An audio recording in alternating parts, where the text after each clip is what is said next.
नमस्कार दोस्तों, स्वागत है आप सभी लोगों का एक बार फिर से तैयारी कर लो चैनल में। और आज की वीडियो में हम लेकर आए हैं छायावाद की परिभाषा। ये परिभाषा विभिन्न आचार्यों, विद्वानों और लेखकों द्वारा होगी। किस विद्वान, किस आचार्य ने क्या कहा है, क्या तर्क दिए हैं, क्या परिभाषा दी है, ये सारी चीज़ें देखेंगे, तो पूरी वीडियो के साथ बने रहें। और दोस्तों, अगर आपने अभी तक न्यू बैच जून 2021 की हमारी जो क्लासेस चल रही है उसे अटेंड नहीं किया है, तो आप चैनल के प्लेलिस्ट में जाएं। वहां पे न्यू बैच जून 2021 के नाम से प्लेलिस्ट दी हुई है, जो कि कंप्लीट सिलेबस वहां पे कराया गया है। यूजीसी नेट हो गया, टीजीटी, पीजीटी हो गई, या फिर अन्य जितनी भी शिक्षक पात्रता परीक्षाएं हैं, उन सभी से रिलेटेड वहां पे कंटेंट प्रोवाइड किए गए हैं। तो आप वहां जाकर उन्हें देख सकते हैं। और दूसरी चीज़, चैनल को सब्सक्राइब नहीं किया है तो चैनल को सब्सक्राइब कर लें, साथ ही साथ बेल आइकन प्रेस कर लें। हिंदी भाषा एवं साहित्य के अंतर्गत देखेंगे छायावाद की परिभाषा वरिष्ठ विद्वानों द्वारा। अलग अलग विद्वानों ने छायावाद की क्या परिभाषा दी है, तो सबसे पहले हमारे माननीय आचार्य रामचंद्र शुक्ल जी का नाम आता है। आचार्य रामचंद्र शुक्ल ने छायावाद को स्पष्ट करते हुए लिखा है कि छायावाद शब्द का प्रयोग दो अर्थों में समझना चाहिए। एक तो रहस्यवाद के अर्थ में, जहाँ उसका संबंध काव्य वस्तु से होता है, अर्थात जहाँ कवि उस अनंत और अज्ञात प्रीतम को आलंबन बनाकर अत्यंत चित्रमयी भाषा में प्रेम की अनेक प्रकार से व्यंजना करता है। छायावाद शब्द का दूसरा प्रयोग काव्य शैली या पद्धति विशेष के व्यापक अर्थ में है।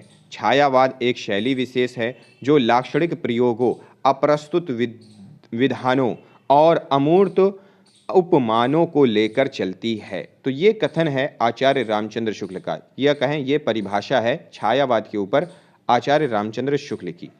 फिर महादेवी वर्मा जी के अनुसार छायावाद का कवि धर्म के आध्यात्म से अधिक दर्शन के ब्रह्म का ऋणी है, जो मूर्त और अमूर्त विश्व को मिलाकर पूर्णता पाता है।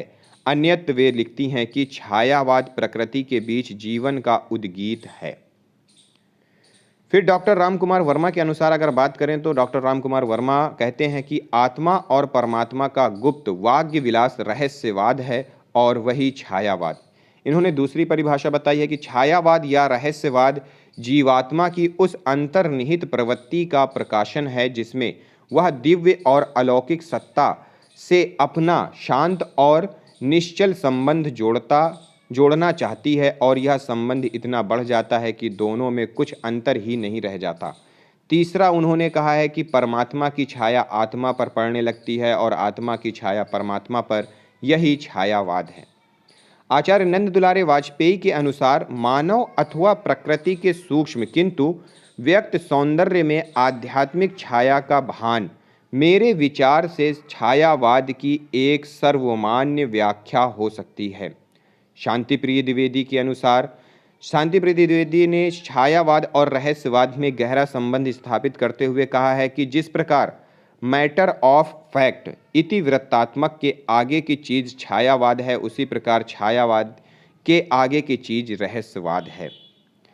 गंगा प्रसाद पांडे ने कहा है, छायावाद नाम से ही उसकी छायात्मकता स्पष्ट है। विश्व की किसी वस्तु में एक अज्ञात सप्राण छाया की झांकी पाना अथवा उसका आरोप करना ही छायावाद है। जिस प्रकार छाया स्थूल वस्तुवाद के आगे की चीज है, उसी प्रकार रहस्यवाद छायावाद के आगे की चीज है।